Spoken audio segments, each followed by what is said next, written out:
મિત્રો આ વિડિયો લેક્ચરમાં આપણે સમાંતર પ્લેટ કેપેસિટરની વાત કરવાના છીએ। સમાંતર પ્લેટ કેપેસિટરની અંદર બે ધાતુની પ્લેટ જે છે એકબીજાથી અમુક અંતરે એટલે કે d જેટલા અંતરે રાખેલી હોય છે। એક પર ધન વિદ્યુતભાર હોય છે, એક પર ઋણ વિદ્યુતભાર હોય, વચ્ચે હવાનું માધ્યમ હોય છે। તો આ જે સમાંતર પ્લેટ કેપેસિટર છે કે જેમાં હવાનું માધ્યમ છે ત્યારે એનું કેપેસિટન્સનું સૂત્ર જે છે એ શું થાય, C0 બરાબર એપ્સિલોન 0 A/d, જ્યાં A જે છે એ પ્લેટનું ક્ષેત્રફળ દર્શાવે છે અને d જે છે એ બંને પ્લેટ વચ્ચેનું અંતર દર્શાવે। હવે પ્લેટ જે છે એ લંબચોરસ હોઈ શકે અને વર્તુળાકારે હોઈ શકે, બરાબર।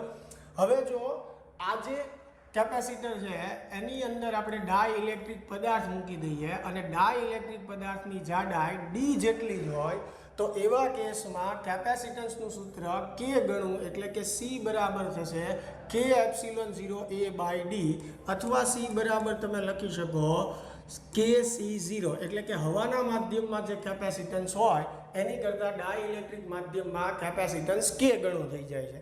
કેપેસિટન્સનું મૂલ્ય શેની ઉપર આધાર રાખે છે તો કે સુવાહકના આકાર ઉપર, એના માપન ઉપર એટલે કે એના પરિમાણ ઉપર, એમની વચ્ચેના અંતર ઉપર, એમની વચ્ચેના માધ્યમ ઉપર અને ડાઇલેક્ટ્રિક અચળાંક, ડાઇલેક્ટ્રિક દ્રવ્ય જે મૂક્યું છે એના અચળાંકની કિંમત ઉપર। આ આટલી વસ્તુ ઉપર કેપેસિટન્સનું મૂલ્ય આધાર રાખે છે। કોની માટે વાત કરીએ છીએ? સમાંતર પ્લેટ કેપેસિટર। શેના પર આધાર નથી રાખતું તો કે દ્રવ્યના પ્રકાર, એટલે કે આ પ્લેટ આપણે કયા દ્રવ્યમાં લીધી છે એના પર આધાર રાખતું નથી। અને બીજું શેના પર આધાર નથી રાખતું તો કે પ્લેટના વિદ્યુતભાર પર આધાર રાખતું નથી। જે છે કે સમાંતર પ્લેટ કેપેસિટરમાં આપણને એવું પૂછ્યું હોય કે એક પ્લેટ વડે બીજી પ્લેટ પર લાગતું જે છે વિદ્યુત બળ કેટલું હશે, કારણ કે બંને પ્લેટ વિદ્યુતભારિત છે એટલે બંને વચ્ચે વિદ્યુત બળ લાગતું હશે। તો એક પ્લેટ વડે બીજી પ્લેટ પર લાગતું આપણે બળ મેળવવું હોય તો એ બળનું સૂત્ર થશે 1/cv²/d જેટલું થશે, જ્યાં c જે છે કેપેસિટન્સ છે, v જે છે લાગુ પાડેલું સ્થિતિમાન અને સ્મોલ d જે છે એ બંને પ્લેટ વચ્ચેનું અંતર છે। તો મળીએ હવે નેક્સ્ટ વિડીયોમાં।